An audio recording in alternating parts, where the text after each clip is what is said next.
เนาะสำหรับมื้อนี้ก็จะเป็นบทเรียนภาษาอังกฤษของ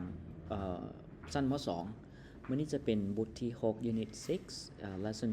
2บทเรียนที่2ของพวกเราจะเป็นหัวข้อของเพิ่นแม่น What's the matter ก็คือถ้าแปลเป็นลาวก็จะเป็นหยังที่เกิดหยังขึ้นเจ้าเป็นหยังนี่ล่ะ What's the matter เกิดหยังขึ้นคล้ายๆว่าwhat's happened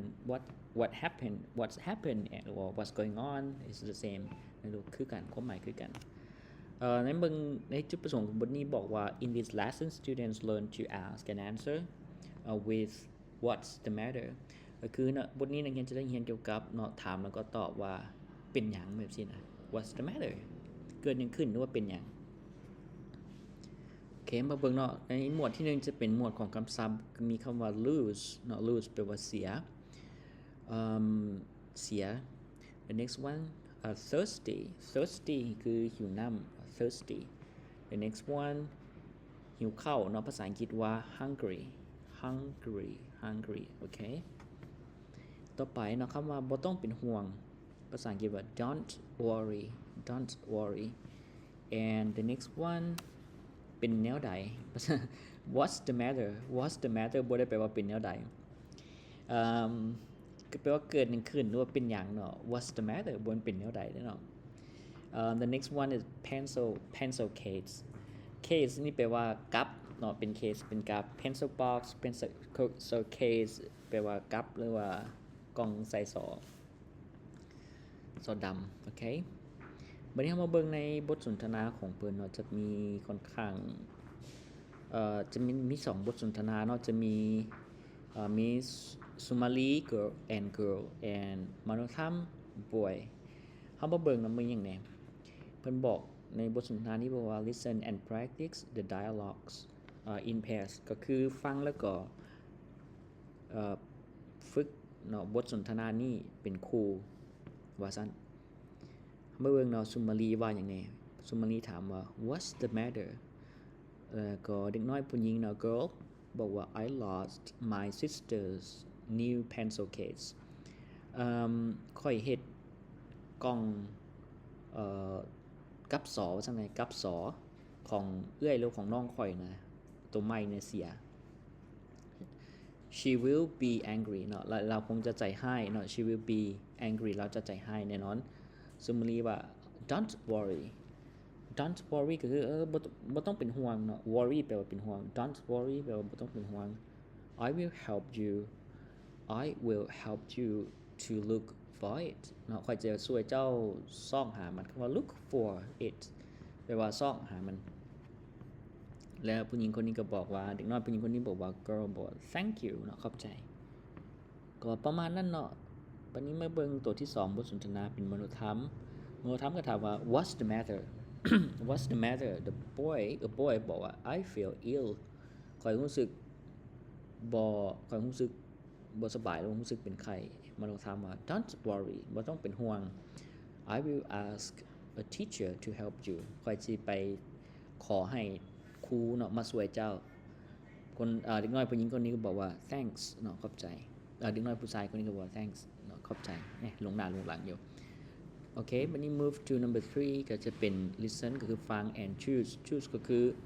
ให้เลือกฟังแล้วก็เลือกตัวนี้ครูจะเป็นคนอ่านเนาะให้นักเรียนฟังแล้วก็เลือกว่าครูอ่านถูกประโยคใดตัวอย่างว่าข้อที่1เนาะเฮามาแปลกันเลยA tired and angry คือเมื่อยแล้วก็ใจร้ายหรือว่า tired and hungry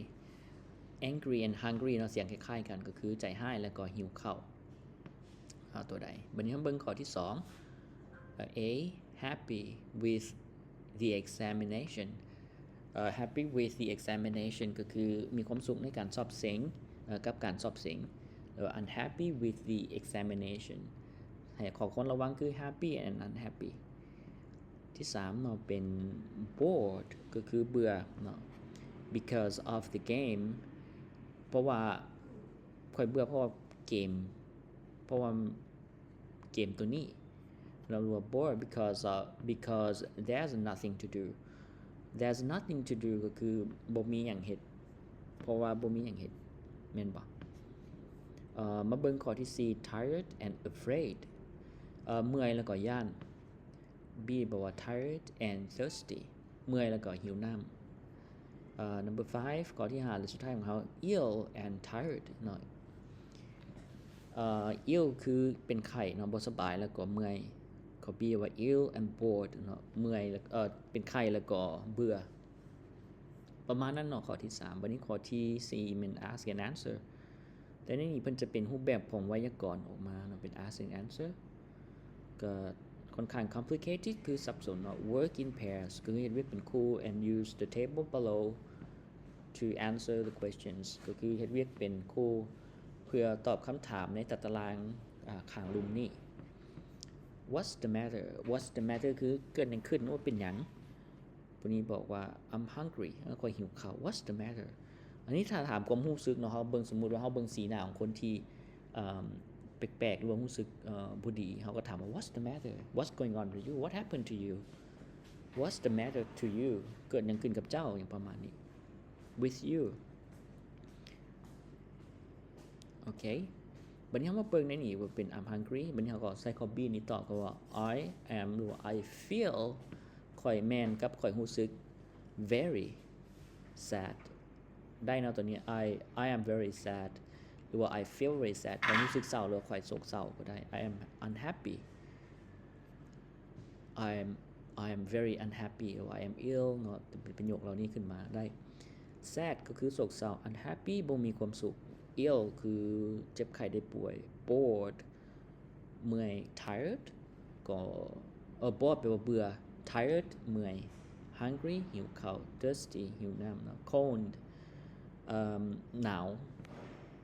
ก็จะถามเราประมาณนี้เราก็เติมใส่แนวนี้ก็คล้ายๆ drilling What's the matter I'm sick ก็ได้เนาะ What's the matter I'm cold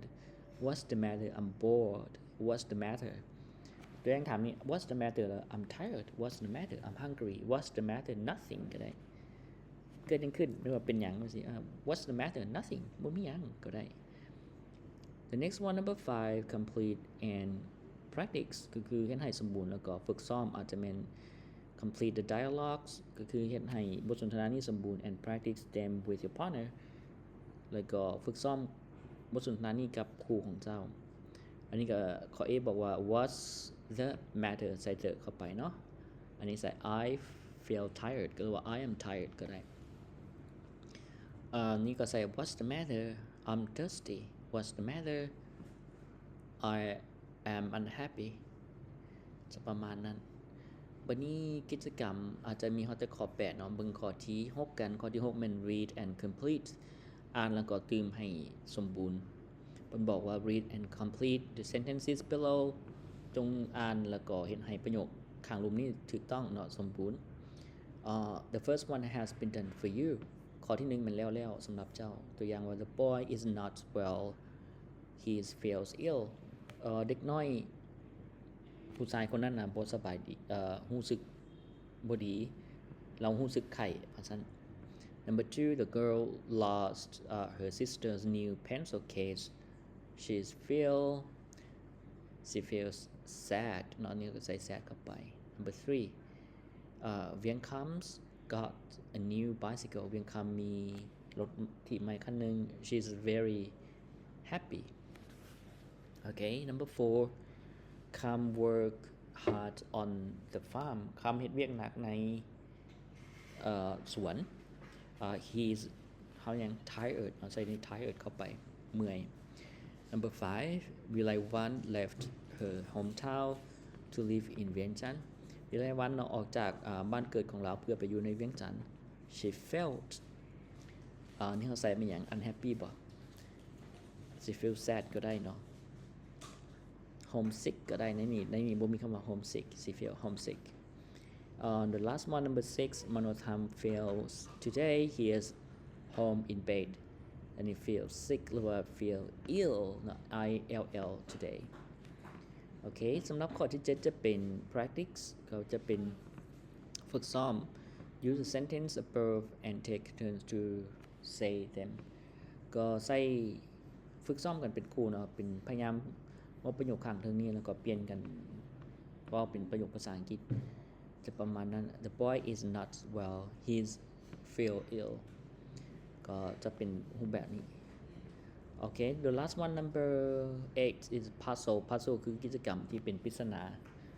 เป็น find the words for feelings เราต้องหาคำศัพท์ที่เป็นเกี่ยวกับความรู้สึก in the word square คือใน box ในตรงนี้แหละเรียกว่า word square หมายถึงจัตุรัส and write them แล้วให้เขียนมันออกมามีคำว่า happy เราอยู่ในนี้แล้วข้อที่2นี่เขาจะใส่อย่างดีอาจจะเป็นแถวนึงก็ได้เนาะลองมาสอบเบิ่งข้อที่2อาจจะมีคำว่า sad บ่อาจจะมีหลายอย่างเนาะอาจารย์ลองไปสอบเบิ่งเนาะอาจจะมีคำว่า sad okay ตัวนี้ this one sad number 3 what is okay feel 6มีอีกหลายๆคำลองไปสอบเบิ่งโอเคสำหรับบทเรียนนี้ก็คงจะมีเท่านี้เนาะ